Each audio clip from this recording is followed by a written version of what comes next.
Hi friends, இன்றைக்கி நம்ம பார்க்க போகிறது ஒரு சூப்பரான டிஃப்ரெண்ட்டான காரக்குழம்பு தாங்க. கண்டிப்பாக உங்கள் வீட்டில் ட்ரை பண்ணுங்கள். இறால் வச்சு ஒரு சூப்பரான புளியெலாம் ஊற்றி செம்மையாக செஞ்சுருக்கேன். செம்மையாக வந்திருக்கு. கண்டிப்பாக நீங்கள் முழுமையாக பாருங்கள் இந்த வீடியோவை.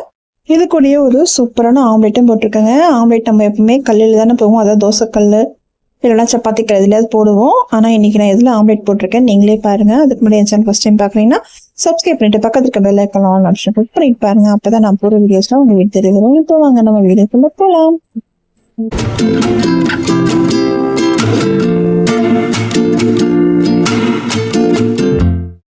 ஃபர்ஸ்ட் நம்ம இறால் காரக்குழம்பு பண்ணலாங்க. அதுக்கு ஒரு கடாய் எடுத்துக்கோங்க. அதில் ஒரு 3 டேபிள் ஸ்பூன் எண்ணெய் சேர்த்துக்கிறேங்க.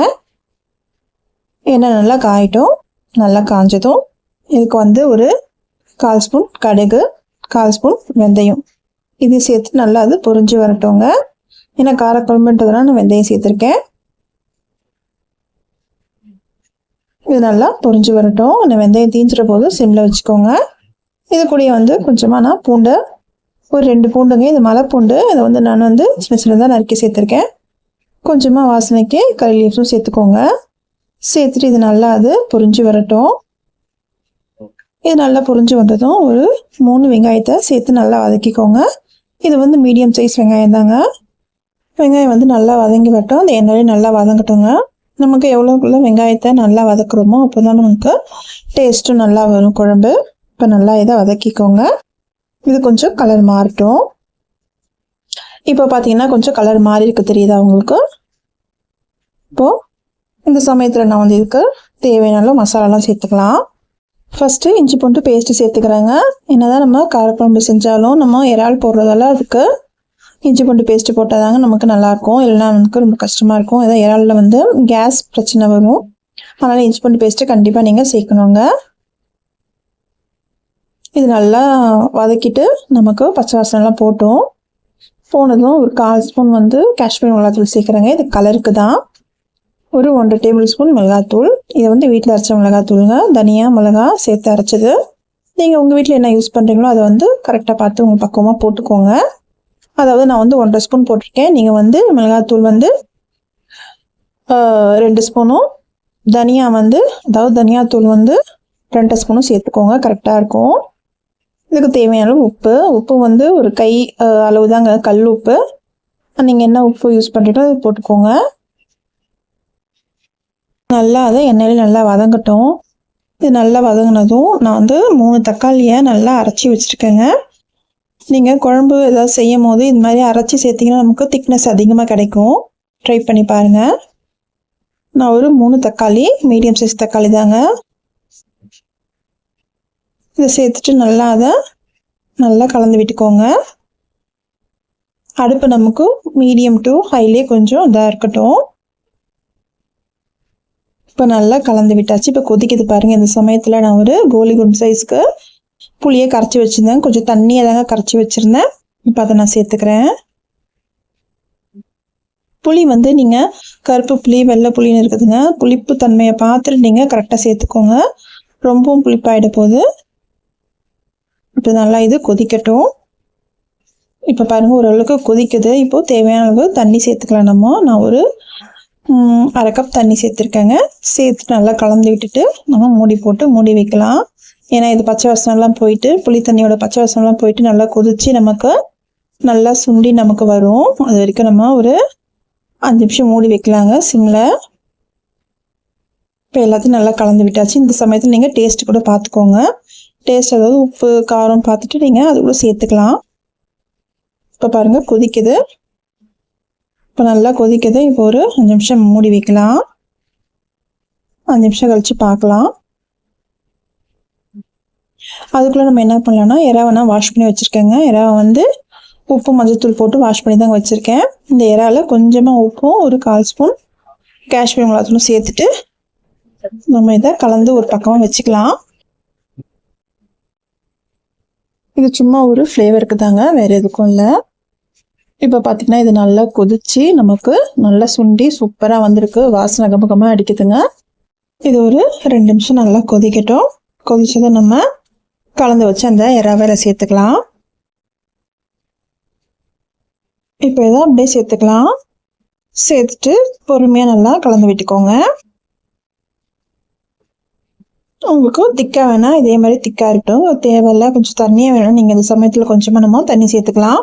ஏன்னா இறாலே நமக்கு தண்ணி வரும், தண்ணி விடும், அதை பார்த்து நீங்கள் சேர்த்துக்கோங்க. இப்போ நல்லா இது கொதிக்குது. நமக்கு இறால் வந்து சீக்கிரமாகவே நமக்கு வெந்து வந்துடுங்க. ஒரு 5 நிமிஷம் மூடி வச்சோன்னா சூப்பரான இறால் காரக்குழம்பு நமக்கு ரெடி ஆகிடும். கண்டிப்பாக உங்கள் வீட்டில் செஞ்சு பாருங்கள். இது செம்மையாக இருக்குங்க, சூப்பராக இருக்குது. கண்டிப்பாக நீங்கள் செஞ்சு பார்த்துட்டு உங்களோட ஃபீட்பேக் எனக்கு சொல்லுங்கள். அருமையாக இருக்குங்க. இறால் குழம்பு நீங்கள் நார்மலாக செய்கிறத விட இது மாதிரி புளியெலாம் ஊற்றி செய்யும் போது சூப்பராக இருக்குது. இந்த சாப்பாட்டுக்கு செம்மையாக இருக்குங்க. கண்டிப்பாக நீங்கள் ட்ரை பண்ணுங்கள். இப்போ பார்த்தீங்கன்னா இறால் நல்லா வெந்து வந்திருக்கு. ஸோ கொஞ்சமாக நான் வந்து மிளகுத்தூள் சேர்க்குறேன். உங்களை ஆப்ஷன் தாங்க, மிளகுத்தூள் வேணால் நீங்கள் சேர்த்துக்கோங்க, இல்லைனா இந்த காரமே உங்களுக்கு ஓகேனா ஓகே தான். மிளகுத்தூள் சேர்க்கும் போது நமக்கு ஒரு ஃப்ளேவர் நல்லா கிடைக்கும், அதுக்கு தான். இதில் வந்து லாஸ்ட்டாக கொத்தமல்லி இலைகளும் கருவேப்பிலை இலைகளும் சேர்த்துட்டு நம்ம இறக்கிட்டோம்னா நமக்கு சூப்பரான இறால் காரக்குழம்பு நமக்கு ரெடி ஆகிடும்.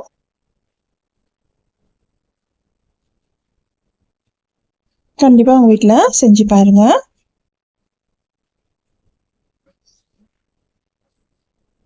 அவ்வளோதாங்க, நமக்கு ரெடி ஆகிடுச்சு. இந்த சாதத்துக்கு, சுடு சாதத்துக்கு நீங்கள் போட்டு சாப்பிட்டு பாருங்களேன், அப்படியே அமிர்தம் மாதிரி இருக்கும். கண்டிப்பாக நீங்கள் ட்ரை பண்ணுங்கள்.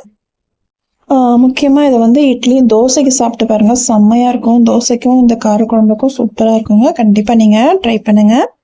நெக்ஸ்ட் நம்ம பார்க்க போகிறது வந்து ஆம்லேட் தாங்க. அதுக்கு நான் வந்து 2 முட்டை எடுத்துக்கிறேன். ஃபஸ்ட்டே வந்து ஒரு 2 சின்ன வெங்காயத்தை, அதாவது சின்ன சைஸ் பெரிய வெங்காயம் தான், சின்ன சைஸ் வெங்காயத்தை நான் வந்து சின்ன சின்னதாக கட் பண்ணி எடுத்து வச்சுருக்கேன். இது கூடயே பச்சை மிளகாவும், ஒரு பாதி பச்சை மிளகாவும், கறி லீவ்ஸும் எடுத்திருக்கேன்.